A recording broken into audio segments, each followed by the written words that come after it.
ছোট্ট এই দোয়াটি পড়ে ঘুমিয়ে যান, সকালে উঠে ফলাফল দেখুন। দোয়াটি একদম ছোট্ট, আমি যদি বলি আপনাদেরকে বলে হুজুর কমন দোয়া, আমরা তো সবাই পারি। এই জন্য ছোট্ট এই দোয়াটি পড়ে আজ রাতে ঘুমিয়ে যাবেন, সকালে উঠে ফলাফল দেখবেন ইনশাআল্লাহুল আজিজ।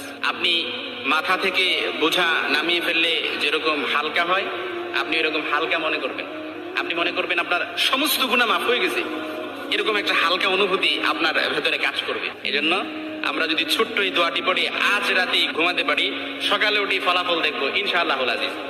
আমি যদি আপনাদেরকে হাদিসের টেক্সট শোনাই, হযরত যায়েদ রাদিয়াল্লাহু তাআলা আনহু থেকে বর্ণিত, রাসূল সাল্লাল্লাহু আলাইহি সাল্লাম বলেন, হাদিসের স্পষ্ট নারেশন হচ্ছে, যে ব্যক্তি রাত্রিবেলা 3 বার এই দোয়াটি পড়ে ঘুমিয়ে যাবে, সকালে উঠে আল্লাহ তাআলা তার সমস্ত গুনাহ মাফ করে দিবেন। এজন্য আজ রাতে যদি এই দোয়াটি পড়ে ঘুমাতে পারেন, সকালে উঠে ফলাফল দেখবেন ইনশাআল্লাহুল আজিজ।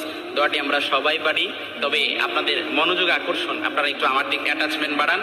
আমি আপনাদেরকে বলতেছি, সবাই পারি, আমার সাথে একটু ঠোঁট মিলাবেন। আস্তাগফিরুল্লাহাল্লাযী লা ইলাহা ইল্লা হুয়াল হাইয়ুল কাইয়্যুম ওয়া আতুবু ইলাইহি লা হাওলা ওয়া লা কুওয়াতা ইল্লা বিল্লাহিল আলিয়্যিল আযীম।